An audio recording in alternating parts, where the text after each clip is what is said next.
Hey, what's up guys? Today, I'll show you a psychological horror film. Smile. Spoiler ahead, watch out and take care.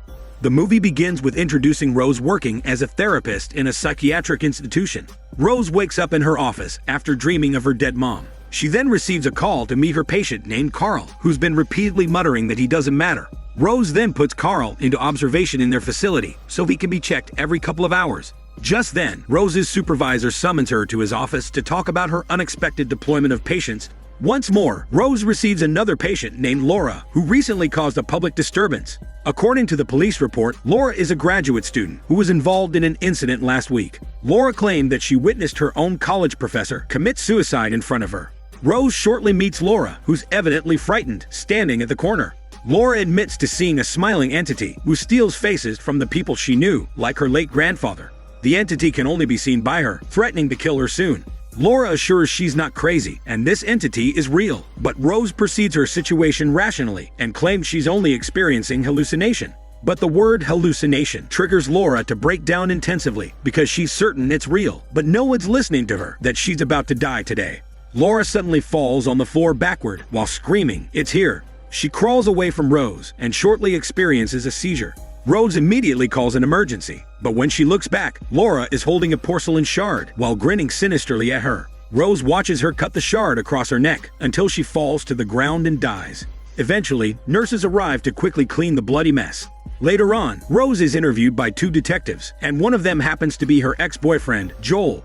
Rose gives her official witness statement, summarizing that Laura experienced delusions and was smiling before she died. Rose goes home after the interview, and she's welcomed by her cat. At night, she dresses up and drinks champagne while waiting for her fiancé, Trevor, to arrive home.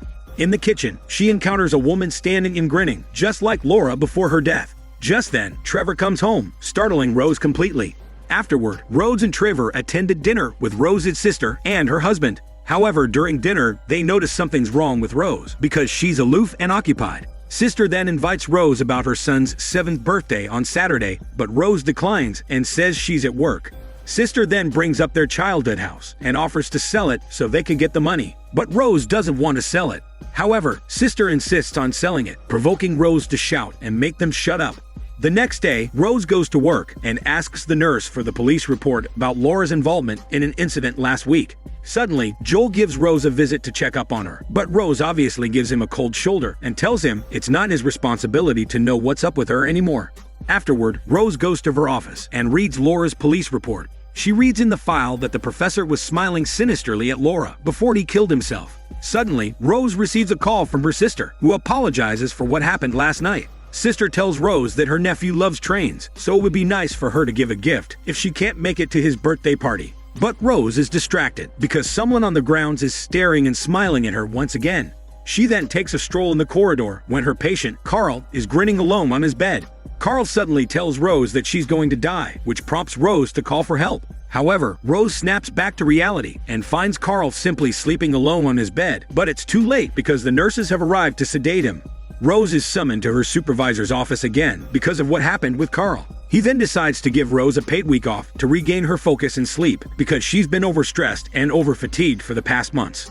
Rose has no choice but to follow and go home. On her way home, she buys a model train for her nephew. Then at night, she wraps up the gift and learns Trevor is stuck at work. Once again, her house alarm system blares, even though no one is around in the house but herself.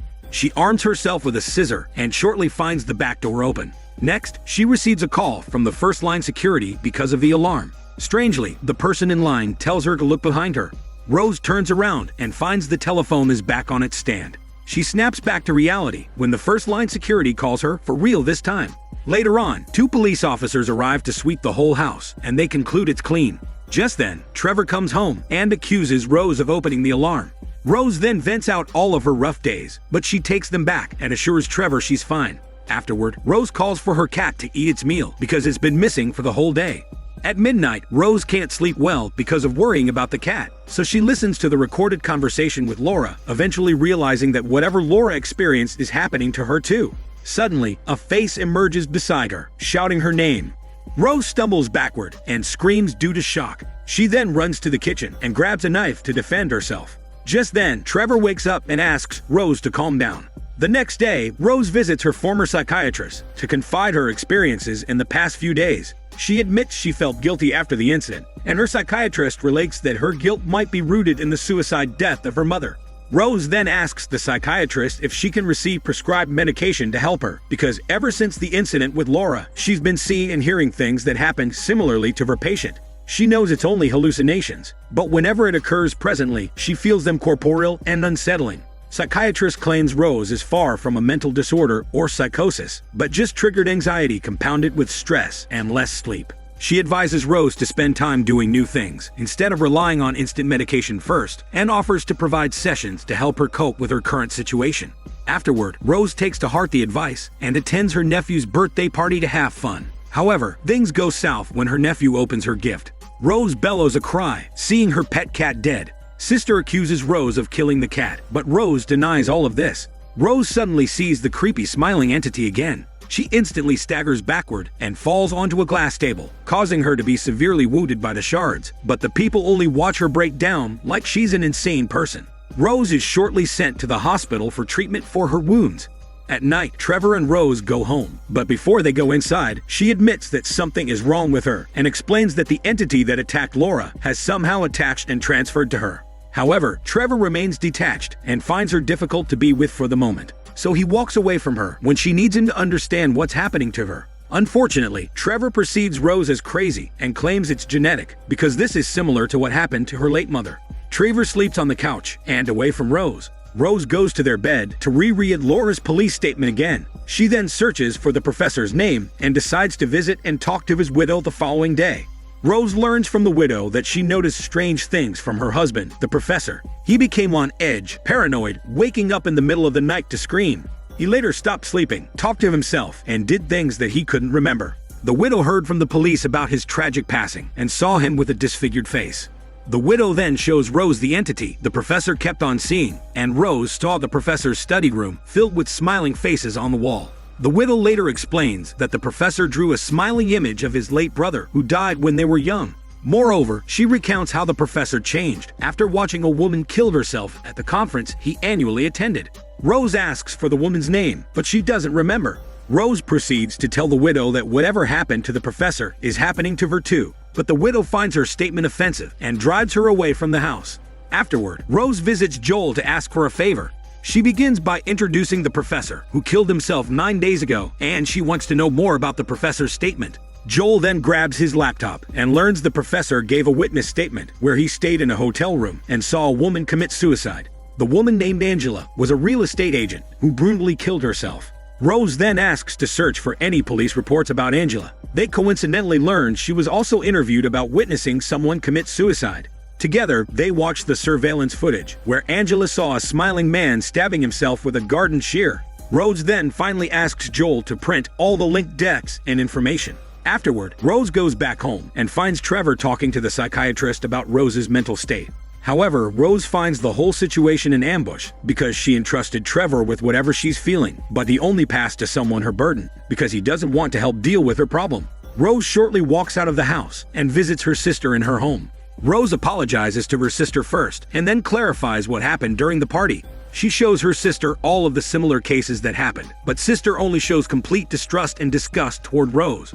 Unfortunately, sister asks Rose to leave them alone, which triggers Rose to shout and blame her sister for leaving her behind with their late mother to deal with their problematic family. Nothing is going well, and Rose decides to stay in a hotel alone that night. She receives a call from Joel, who tells her that Laura was directly linked to 20 other similar cases, which involve 19 suicide victims, except the man who's in jail. It's revealed that the man witnessed his business partner commit suicide, and 4 days later, he murdered a complete stranger in front of a witness. But the witness later committed suicide and continued the suicide pattern. Soon, Rose and Joel meet so they can visit the man in his jail cell. En route, Joel says the victims never lasted in a week, and Rose claims it's the 4th day since Laura's death, which means she's about to die anytime soon. The next day, Rose and Joel arrive at the precinct, where Rose interviews the man alone. Rose asks if there's a way to end the suicide pattern, and the man says it's like a curse that feeds and grows from trauma.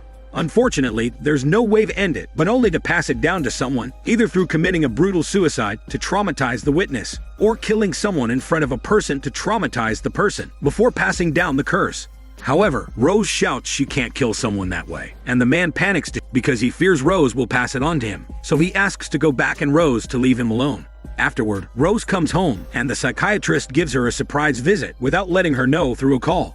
Suddenly, the phone rings, and Rose freezes upon hearing the same psychiatrist speak to her on the other line, apologizing for the unexpected visit yesterday, which means the psychiatrist with her right now is the evil entity. The fake psychiatrist grins at her, telling her it's time to die, and proceeds to chase after her on the stairs and grabs Rose's jaws tightly. After the encounter, Rose parks outside the psychiatric hospital, debating whether to follow the jailman's advice or not. However, she falls asleep and hallucinates about stabbing Carl to death in front of her supervisor to pass the curse. She later wakes up, and the supervisor finds her outside the establishment, inviting her to talk about her current situation. But Rose refuses and says she wants to be alone. However, the supervisor finds a knife on the seat, reckoning Rose is about to kill herself. He tries to stop Rose, but Rose only drives away from him. Rose decides to go back to her childhood home, claiming she knows how to end the pattern. Just then, she receives a call from Joel, telling her that the police are onto her because she's categorized as dangerous. She then remains her destination a secret to prevent Joel from seeing whatever might just go down, hoping to end the curse in her way without passing it to anyone. Later, she arrives at the childhood home and stays there until nighttime. On that night, Rose visits her late mother's old bedroom and recounts the past from 10 years ago. It turns out, Rose saw her mother was about to die after overdosing herself. Her mother asked her to call for help, but Rose ignored her and waited for her to die. Rose doesn't want to suffer from guilt because her late mother was a bad person, but she couldn't help but feel things would have changed if she did call for help to save her mother. Just then, Rose sees the evil entity manifest as her late mother and transform into a monstrous entity with elongated limbs and terrifying face. The monstrous entity chases after Rose, but Rose fights back and burns it to the ground, including the whole house. The movie ends with Rose returning to the city and meeting Joel in his apartment. She apologizes to him for ignoring his efforts to make her feel better and admits she's scared to open up herself again because she fears getting hurt. She then asks if she can stay with him for the day, but Joel strangely says she can stay with him forever and proceeds to smile at her creepily. Rose then realizes the curse is not yet over as the whole place becomes dimmer. She escapes the apartment but only goes back in front of her childhood home. She enters her childhood house, where the monstrous entity Pries open her skin and eventually enters her body and controls her totally. Just then, Joel successfully locates Rose via the phone call and finds her standing in a dark room. Rose then turns around to show herself smiling at him.